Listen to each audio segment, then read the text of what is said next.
आज हम व्यवहारवादी जो उपागम है उसके जन्म कैसे हुआ और उसके विकास की जो कहानी है उसके बारे में अध्ययन करेंगे। व्यवहारवाद की जो जन्मस्थली है वह अमेरिका माना जाता है। अमेरिकी जो राजनीति शास्त्र हैं उन्होंने परंपरागत राजनीति विज्ञान की जो अध्ययन पद्धतियाँ हैं उनको अस्वीकार करते हुए आधुनिक जो राजनीति विज्ञान है उसकी नींव रखी। आधुनिक राजनीति विज्ञान का प्रारंभिक चरण ही एक तरह से व्यवहारवादी उपागम माना जाता है। हमने इससे पहले जो वीडियो जो मैंने आपको शेयर किए हैं उसमें मैंने आपको परंपरागत राजनीति विज्ञान और परंपरागत राजनीति विज्ञान में कौन कौन सी कमियां थी उसके परिणाम स्वरूप आधुनिक राजनीति विज्ञान का जन्म हुआ, और वैसे ही परंपरागत राजनीति विज्ञान की जो कमियां हैं उनको दूर करने के लिए जो व्यवहारवादी उपागम है उसका जन्म होता है। सेकेंड वर्ल्ड वार तक आते आते राजनीति विज्ञान के क्षेत्र में जो युगांतकारी परिवर्तन आते हैं उसे ही एक तरह से व्यवहारवादी उपागम कहा गया है। पहली बार मानव के राजनीतिक व्यवहार के अध्ययन पर बल दिया गया। राजनीति विज्ञान के अध्ययन में वैज्ञानिक पद्धतियों का प्रयोग किया गया और इसी शुरुआत को अमेरिका के जो विद्वान हैं उन्होंने व्यवहारवादी क्रांति का नाम दिया। इस प्रकार व्यवहारवादी उपागम को एक क्रांति के नाम से भी जाना जा सकता है। एक ऐसी क्रांति जिसने राजनीति विज्ञान के अर्थ, विषय क्षेत्र एवं अध्ययन में अभूतपूर्व परिवर्तन कर दिया। इसी क्रांति ने परंपरागत राजनीति विज्ञान के विरुद्ध एक तरह से एक आंदोलन छेड़ दिया और राजनीति विज्ञान को संकुचित परिधि से बाहर ला करके खड़ा कर दिया। व्यवहारवाद 20वीं सदी की एक तरह से महत्वपूर्ण खोज मानी जा सकती है। इसकी खोज का जो मुख्य श्रेय है वो अमेरिका के शिकागो स्कूल को दिया जाता है। उन्होंने न केवल परंपरागत अध्ययन पद्धतियों के प्रति असंतोष व्यक्त किया बल्कि कई अन्य कारण भी रहे हैं जिन्होंने इस क्रांति की उत्पत्ति को एक तरह से प्रेरित किया और उसी के परिणाम स्वरूप व्यवहारवाद की नींव पड़ गई। अब हम वो कारण जानने का प्रयास करेंगे जिसके कारण व्यवहारवादी उपागम का जन्म हुआ या फिर व्यवहारवादी क्रांति आई। सबसे पहले परंपरागत राजनीति विज्ञान के प्रति जो असंतोष पैदा हुआ उससे व्यवहारवाद का जन्म हुआ। प्रथम विश्व युद्ध के काल से ही परंपरागत राजनीति विज्ञान की अध्ययन पद्धतियाँ थी, उनके प्रति असंतोष व्यक्त किया जाने लगा। राजनीति शास्त्रियों ने अनुभव किया कि समय एवं परिस्थिति को मद्देनजर रखते हुए राजनीति विज्ञान में बदलाव की आवश्यकता है। उसे संकुचित जो परिधि है उससे बाहर निकाला जाना चाहिए। इसका जो अध्ययन क्षेत्र है उसको व्यापकता प्रदान करनी चाहिए। इसकी जो अध्ययन पद्धतियां हैं जैसे कि दार्शनिक है, ऐतिहासिक है और औपचारिक अध्ययन पद्धति है, इनके स्थान पर वैज्ञानिक अध्ययन पद्धतियां हैं उनको महत्व दिया जाना चाहिए।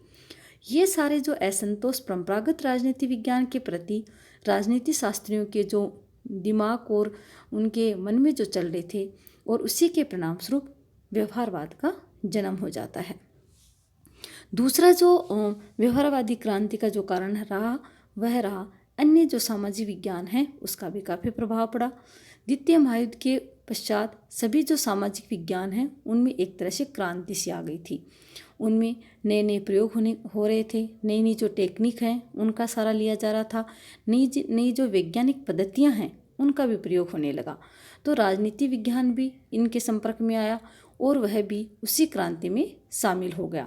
तो दूसरा जो कारण है व्यवहारवादी उपागम का वह है अन्य जो सामाजिक विज्ञान हैं उनका प्रभाव भी राजनीति विज्ञान पर पड़ा और राजनीति जो शास्त्री थे वे भी चाहते थे कि राजनीति विज्ञान में भी नई नई टेक्निक आनी चाहिए, नई नई अध्ययन पद्धतियाँ आनी चाहिए जिनमें वैज्ञानिकता का पुट हो। अगला जो कारण है वह है द्वितीय महायुद्ध का प्रभाव। द्वितीय महायुद्ध ने भी राजनीति विज्ञान के अध्ययन को प्रभावित किया। राजनीति विज्ञान में व्यवहारवादी आंदोलन ने गति पकड़ी।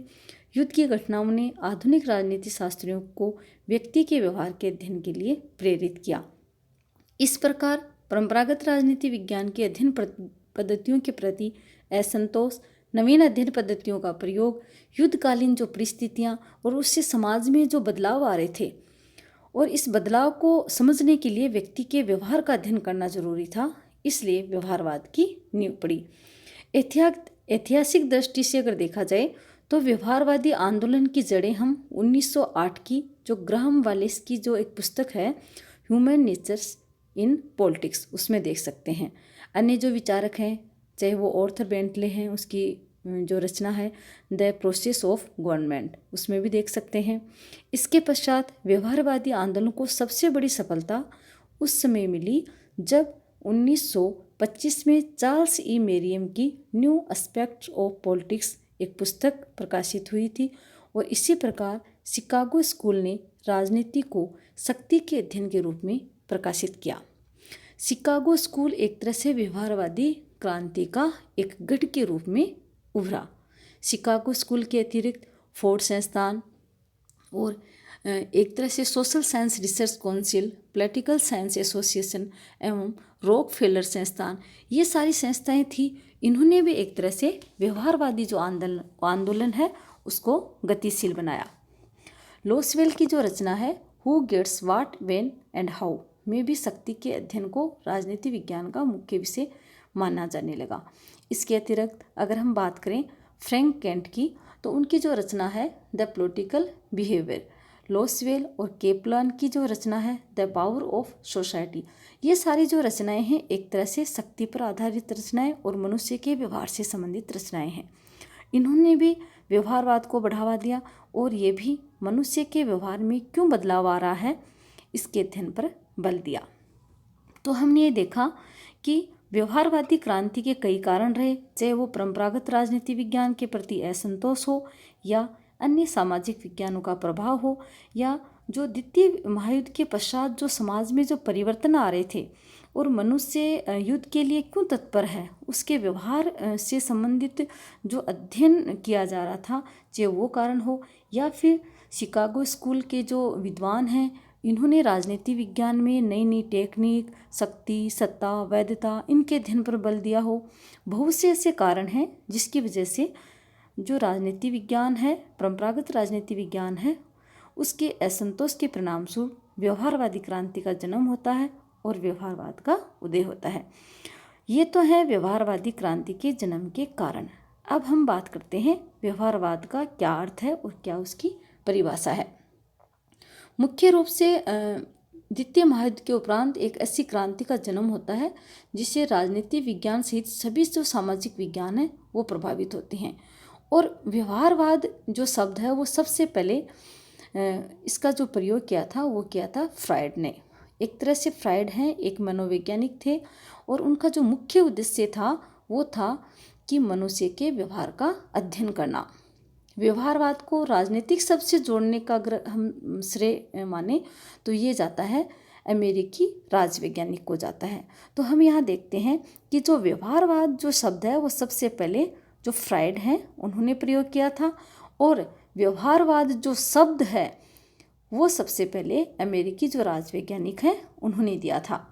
व्यवहारवाद जिसका अंग्रेजी रूपांतरण एक तरह से आमतौर पर हम बिहेवियरलिज्म कह सकते हैं इसको, परंतु व्यवहारवाद एक मनोविज्ञान का विषय है जिसका अंग्रेजी रूपांतरण बिहेवियरलिज्म है, जिसके अंतर्गत प्राणियों के व्यवहार का अध्ययन किया जाता है। वास्तव में बिहेवियरलिज्म का सही अर्थ व्यवहारिकतावाद होता है जिससे मनुष्य के राजनीतिक व्यवहार का राजनीतिक प्रक्रियाओं के संबंध में अध्ययन किया जाता है। तो हम ये देखते हैं कि व्यवहारवाद का जो जन्म हुआ वो मुख्य रूप से मनुष्य के राजनीतिक जो व्यवहार समय समय पर क्यों बदल जाता है उसका अध्ययन करने के लिए होता है। अगर हम बात करें डेविड ईस्टन के शब्दों में तो व्यवहारवाद वैज्ञानिक आधार पर व्यक्ति के राजनीतिक व्यवहार का अध्ययन करने वाला एक उपागम है। वहीं रॉबर्ट डहल हैं, वो भी ये कहते हैं व्यवहारवाद परंपरागत राजनीति विज्ञान के विरुद्ध एक क्रांति है जो राजनीति विज्ञान के वैज्ञानिक अध्ययन पर बल देती है। डेविड ईस्टन और रॉबर्ट डहल दोनों ही जो विचारक हैं उन्होंने व्यवहारवाद को परिभाषित किया है और ये बताने का प्रयास किया है कि व्यवहारवाद का जो जन्म है वो परंपरागत राजनीति विज्ञान के प्रति असंतोष के परिणाम स्वरूप हुआ और व्यवहारवादी उपागम में सबसे ज़्यादा जो बल दिया जाता है वह व्यक्ति के राजनीतिक व्यवहार पर दिया जाता है और इस व्यवहारवाद में राजनीति विज्ञान के अध्ययन के लिए जो पद्धति अपनाई जाती है वह वैज्ञानिक पद्धति अपनाई जाती है। धन्यवाद।